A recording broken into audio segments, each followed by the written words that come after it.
So to see those tight window throws that are necessary in the league as viable throws, I thought was really, really special for Williams this past week.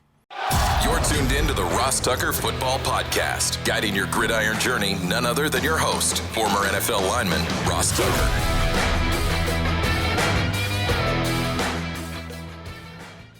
Oh, yeah, it is. But it's not just any Ross Tucker Football Podcast. That's because it is a Wisdom Wednesday, presented, of course, by DraftKings. A little bit of a change up on you guys. We like to keep you on your toes. Every once in a while, we'll put feeds from other shows here on the Ross Tucker Football Podcast feed because we want you guys to check them out.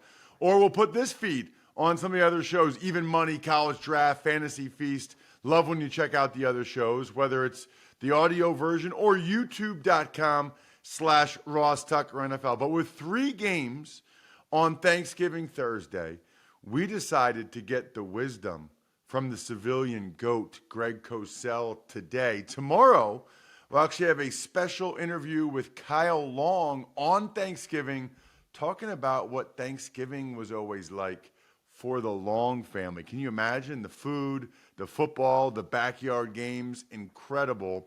But we got to get into the Thanksgiving Day games, and we got to get into some of the other big games this weekend. We do it every week. He is the best in the business.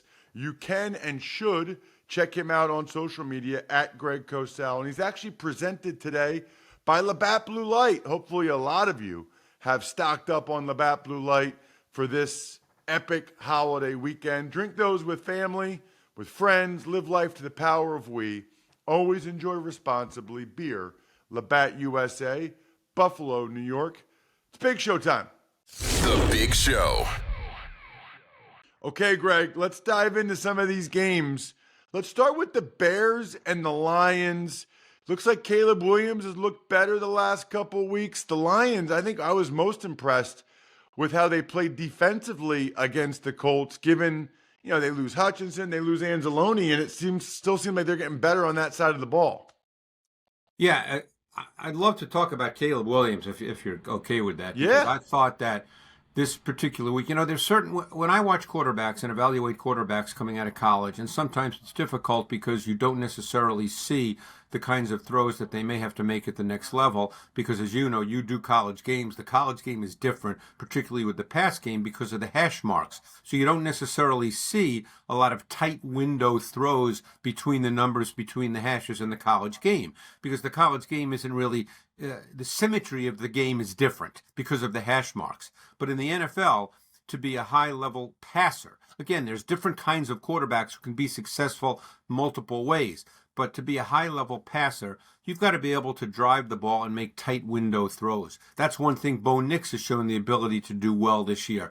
And we saw that from Caleb Williams last week, and it was really impressive watching his tape, Ross. I mean, he made tight window throws against zone coverage. And to me, it's not the fact that he's capable of making them, because the kid has a hose. There's no question about that. He can throw the ball beautifully. It comes out of his hand as well as anybody. But the fact that he saw those throws as viable throws, that's the key thing. A lot of quarterbacks, as you know, because you do college games, they don't see those throws when they get to the NFL as viable throws because they've never really had to make those kinds of throws. So to see those tight window throws that are necessary in the league as viable throws, I thought was really, really special for Williams this past week. Did he do it at USC? Not a lot, because you don't really have to. USC, he was more of a movement player, which obviously he can do that, and he made a couple of special plays off movement. And you know what? He's always going to be able to do that, and maybe every week we'll look at a play like he had this week when he rolled right and hit Swift, and that play got replayed over and over, and that's the play people focus on. But that's not, to me, what would make him a great quarterback. And you know me well enough to know I don't use the word great loosely, but that's what the Bears are expecting because they drafted him number 1. So glad you brought that play up, Greg. This is one of my biggest pet peeves. It was an incredible play. I have no idea how he did that. Jumping in the air, like clicking his heels together, facing the sideline, running full speed, and then somehow he makes a great throw down the field. You know what's happened, Greg? You know how many people posted that and said the Bears are going to be just fine at quarterback, or Right. LOL, people that say Caleb Williams won't be a star, like all those things. What we've done in society, and in particular because of social media, we have conflated the ability to do the spectacular with consistent superior performance. They're not the same thing. No. You know, a lot of times what makes great NFL quarterbacks great is how consistently they make the routine or boring plays look. Think about Brady or Manning or Breeze or some of these guys. Brady or Manning or Breeze, none of those guys ever made a play like Caleb Williams made on that one throw. No. And that's great. But like that's a huge pet peeve of mine, that people see one spectacular throw from Anthony Richardson or Caleb Williams or whoever, and in their mind, that means, see, look what he can do. He's a great quarterback. That does not mean he's a great quarterback. No, that means he can make spectacular plays. Why do you think I mentioned those tight window throws? And by the way, if I may play the role of host, that's a terrific segue into the night game, the Miami-Green Bay game, because in many ways, you just described Tua Tagovailoa, who Tua Tagovailoa may be the best window thrower in the National Football League. His timing, his sense of timing, his rhythm is really, really high level. And by the way, that's hard. You know, they look routine because he's so good at it, but you know how hard that is to do, to make those kinds of throws consistently, and he does that consistently. He is so efficient when I watch his tape, he just sees these throws. And again, it comes back to what a quarterback sees as a viable throw. Because in this league, you don't get a ton of just easy throws where a guy's wide open, anybody could make it. You know, there's a few of those. Of course there are. But these kinds of tight throws that have to be made in the NFL, and Tagovailoa is playing at a really high level. They're one of the most fascinating teams now. I don't know if they'll make the playoffs. Obviously, because he was out, they dug themselves a hole. But that's an offense that is really intriguing to watch. All the motion, the way they expand and move defenders, the way they create windows. I mean, it's a pretty offense to watch.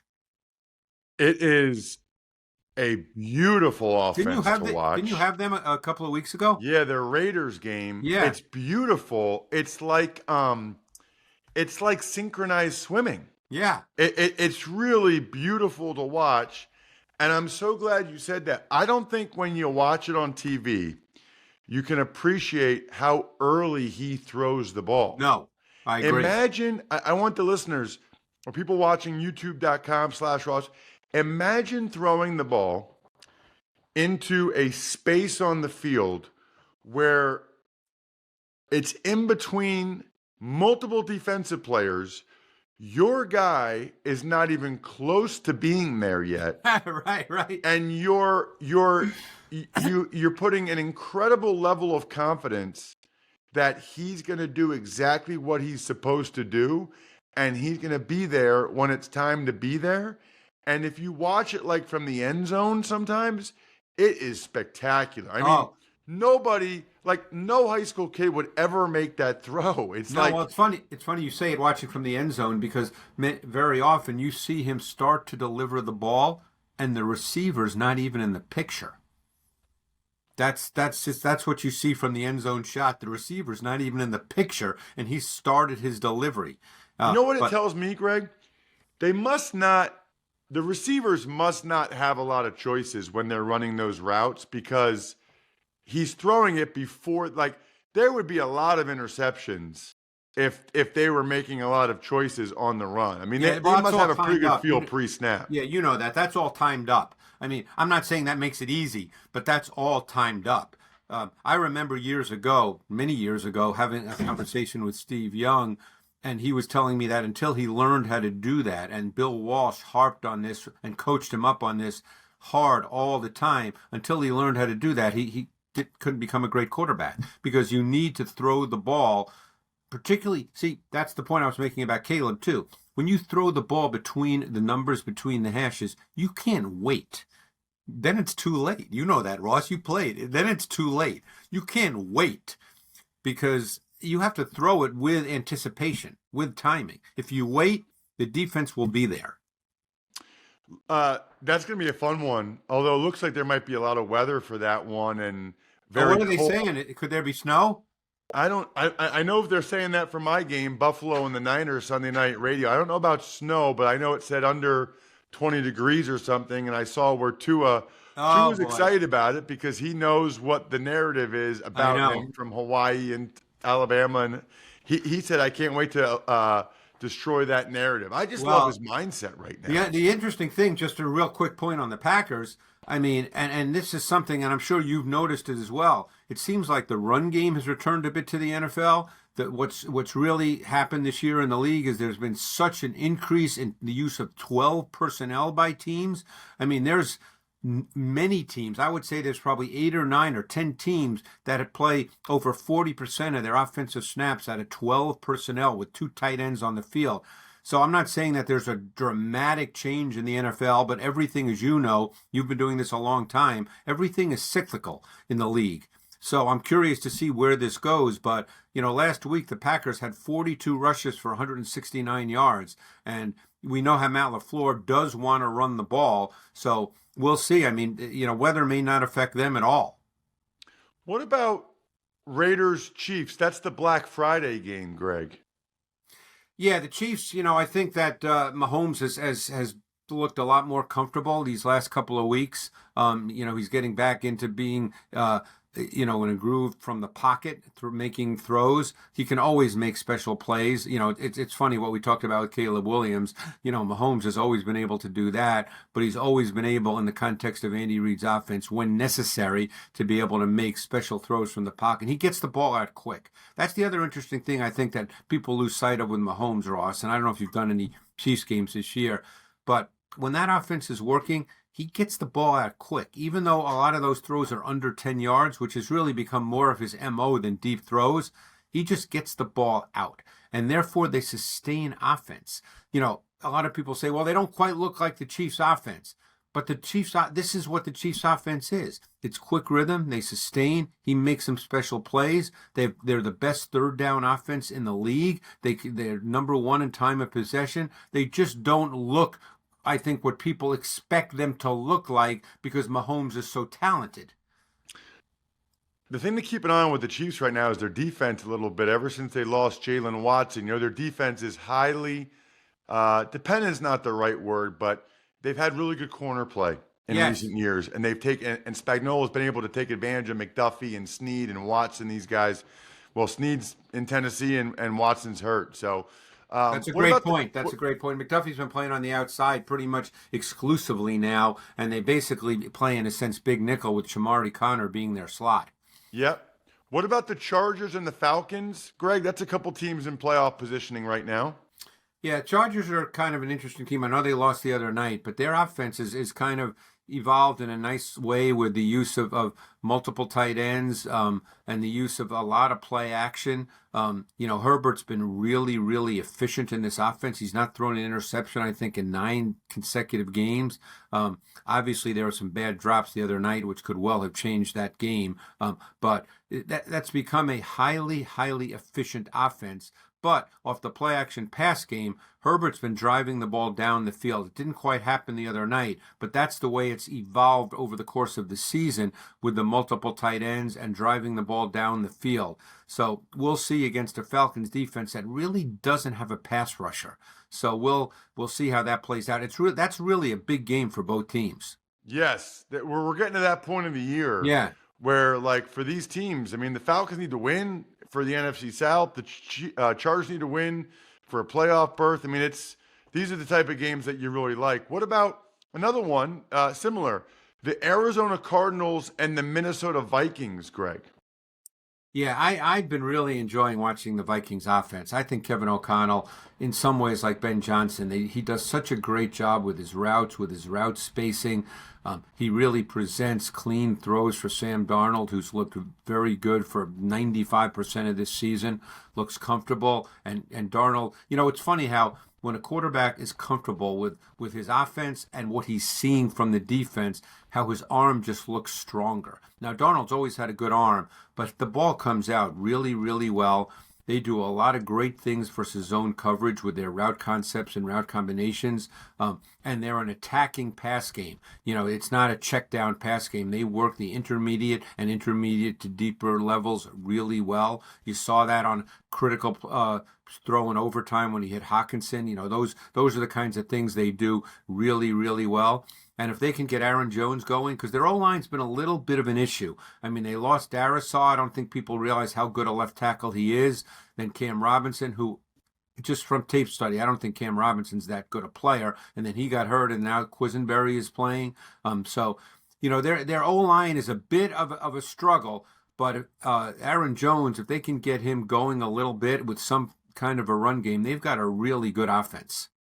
Yeah, I mean, I think O'Connell is pretty clearly, to me, the coach of the year in the NFL. Yeah, I thought they'd be last in that division. They're 9-2. You got to give me a break. I mean, yeah. And they didn't have Hawkinson most of the year, and now they lose their Darisaw. I mean, it's super impressive what they've been able to do. What about, Greg?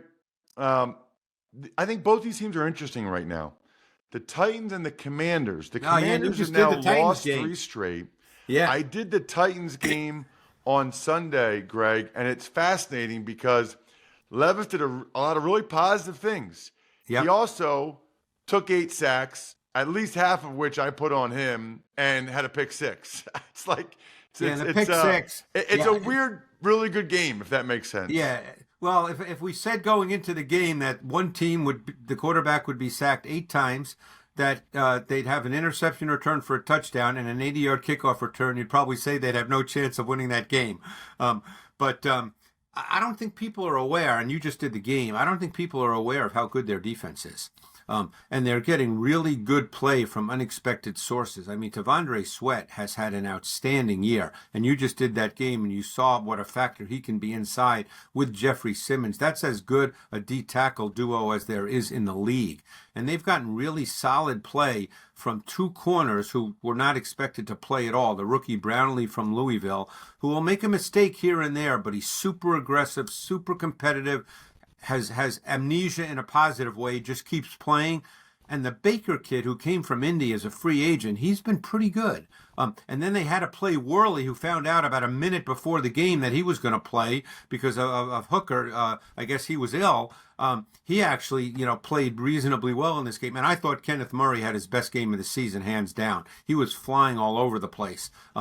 So this is a really good defense. And offensively, the O-line, I mean, it might have been Latham's, the left tackle, his worst game of the year in pass pro, but they were able to weather the storm. Tony Pollard very quietly has had an outstanding season, and when they can run the ball, their offense at least settles into some kind of meaningful, way. Yeah, I mean, that was no fluke. They were the better team in the game. I mean, the Texans still almost won, but I thought the Titans were clearly better. And what's going on with C.J. Stroud, you rarely see a quarterback go one year to the other where his ball placement becomes a problem. I mean, last year he was as precise a ball placement thrower as there was in the league, and this year he is just missing routine throws. Well, I don't know what that is, but it's strange. I mean, the one interception, Mechie stopped his route, but that's, to your point, that's not what it's about. There were other throws that he just missed. Yeah. There was a couple and I just said, man, I'm just not used to seeing that from him. It's funny you say that. I don't know that Mechie stopped his route. That was snag flat, and he ran the snag route. And again, unless you heard something or somebody said something, it was snag flat, which is in everybody's playbook, and it's a routine boundary 2-man route concept. And again, maybe I'm wrong, but I don't think he stopped his route. I think he ran the snag route. I guess what I would say is I could tell by their body language and their interaction, Stroud thought he was going to keep going. Yeah, and maybe I'm not. I don't know whose fault it was. I could be wrong. I could be wrong because I'm not seeing the interaction. My point is that was not an errant throw. Yeah, that was, and Stroud said it after the game. He called it a miscommunication. Yeah. All right. What about the Eagles and the Ravens? Greg, huge game. Eagles Ravens. What do you got? Well, what you have here is in a league where everybody says passing is it's all about passing. You got two teams that everything starts with the run game. You got two backs here in Henry and Barkley, who both have over 1,300 yards. Henry, 64% of his carries have come out of either 21 or 22 personnel with Ricard on the field, which makes for a fascinating matchup, Ross, because the Eagles have become a 90% nickel defense since Cooper DeJean has become the slot corner, and their defense has been really good, and he's been a major part of it. But the question is, will they play that way? Or if you think back to the New Orleans game week 2, when they played 5-man fronts and 6-man fronts to play against Alvin Kamara and stopped him, will they go back to that route against Derrick Henry? That to me is one of the most fascinating elements of this game. I certainly don't know the answer to that, but I think I'm very anxious to see because, Henry runs out of base personnel with a fullback on the field. Such a terrific point. The Eagles want to be in nickel defense. Will they do it against two-back? Will they do it against 22 personnel? Will they stay in nickel? That is fantastic. Last thing, Greg, my game Sunday night radio. Niners-Bills. What do you got? Well, I guess we don't know who the quarterback's going to be for the Niners, but last week with Brandon Allen, everything about the Niner offense was different. Much less formation variation, much less motion. Everything about who they are was different. And now, if Allen is the guy and takes all the number one reps, then maybe they go back, maybe with him being a little more experienced, they go back to being who they are. But last week did not look like the Niner offense. And the bottom line was the Niners last week, their O-line and D-line were handled on both sides of the ball. The Packers looked like the quicker, faster, stronger team on both sides of the ball. Check him out on social media. He is the man. Love when we get him. Usually it's a Thursday. This week it was a Wisdom Wednesday at Greg Cosell. Thank you, Greg. Thanks, Ross. Have a great holiday. Greg is absolutely amazing. You know what else is amazing? I'm getting 2 new doors today, thanks to my dudes over at westshorehome.com/Ross. Listen, they've done 2 showers before. They did the front door. So now we're doing the side garage door and my detached garage door where I have like my studio and everything. At a minimum, just go to westshorehome.com/Ross to see the before and after the pictures, right? Like the proof is in the pudding. Right now, not only can you guys get free installation, plus 18 months, no interest, no payments, they're still guaranteeing install by Christmas or it's free. But this Friday and Saturday, if you have West Shore Home out, they're giving an exclusive in-home discount. Largest savings they've offered this year. It's only this Friday and Saturday. You have to go to westshorehome.com/Ross. You're going to be home anyway. Why don't you get the no obligation quote today? westshorehome.com/Ross. My friends at Smirnoff know there's no I in football. It's a we thing. Best enjoyed together. Good drinks, good folks. Smirnoff's the world's #1 vodka, an official vodka partner of the NFL. And we got the holidays coming up. More opportunities to watch football and make delicious Smirnoff cocktails. Thanksgiving, Black Friday, Christmas. Smirnoff and the NFL are with you every step of the way. Make sure to drink responsibly. Take a minute. Make a plan. Never drive impaired. Please drink responsibly. Smirnoff number 21 vodka, distilled from grain, 40% alcohol by volume. The Smirnoff Company, New York, New York. Please not share with anyone under legal drinking age. Smirnoff, we do game days. Tuck's Takes. All right, Ross, few notes. Giants quarterback Daniel Jones, he cleared waivers, and it doesn't appear he's going to be in a hurry to sign anywhere, while the team, they also placed edge rusher Azeez Ojulari on IR, and they claimed tight end Greg Dulcich off waivers after the Broncos released him. Ojulari had played pretty well for them, so that's a bummer. It sounds like there's a chance he'd come back later in the season. I highly doubt that. Dulcich is fascinating to me because I thought he'd be perfect in Sean Payton's offense. I'm not sure what happened there. And then the Daniel Jones thing, there's like competing reports. Some reports say that he might sign today. Other reports, or at least Ryan Fitzpatrick says, why sign anywhere? He's getting the money anyway. So there's a lot of, that's a very, very intriguing decision for Daniel Jones to make that I'll be curious to see what he ends up doing. The New York Jets are enlisting the help with the 33rd team's Mike Tannenbaum and Rick Spielman to help in search of a new general manager and head coach. I'm gonna make this my Labatt take of the week, Jack. Presented by Labatt Blue Light, the pristine Canadian Pilsner. Enjoy your beers together so you can live life to the power of we. Always enjoy responsibly. Beer, Labatt USA, Buffalo, New York. I love this move by the Jets. In full disclosure, I write an article every other week for the 33rd team. I don't talk to any of these people. I have no idea what's going on, whatever. But my point would be this. These owners hire search firms all the time. Who runs these search firms? How much are they paying? Why not hire Mike Tannenbaum and Rick Spielman, who are both longtime GMs, who know all the scouts, know all the GM candidates. And by the way, Tannenbaum had the most successful run with Woody Johnson anyone's ever had. So Tannenbaum at least knows who would work best with Woody Johnson, who seems like a pretty unique guy to work with. I think this is a good move by Woody Johnson and the Jets. Some other news includes the Lions, they're cutting edge rusher James Houston. The Eagles, they claim defensive end Charles Harris. Bucs safety Jordan Whitehead is done for the season with a torn pec muscle. Edge rusher Shaq Barrett applied for reinstatement from the NFL, while Rams wide receiver DeMarcus Robinson, he was arrested on suspicion of DUI. And safety Jabril Peppers is being activated off the commissioner's exempt list. Well, that's good news for Peppers and the Patriots for sure, because he's a vital part of that defense. Not good for DeMarcus Robinson. The Shaq Barrett thing is interesting, because the Dolphins, I don't know what they're going to do. I don't know what his contract's supposed to be, but you don't just have like that salary cap space ready. So I don't really know how that works. Charles Harris has 3 sacks this year. He's a guy that does know how to get to the quarterback. He had 1 year where he had like 8.5. The Eagles just need depth there. I don't know that he'll play, but they need to have a 4th or 5th guy ready, especially if something happens to the other guys.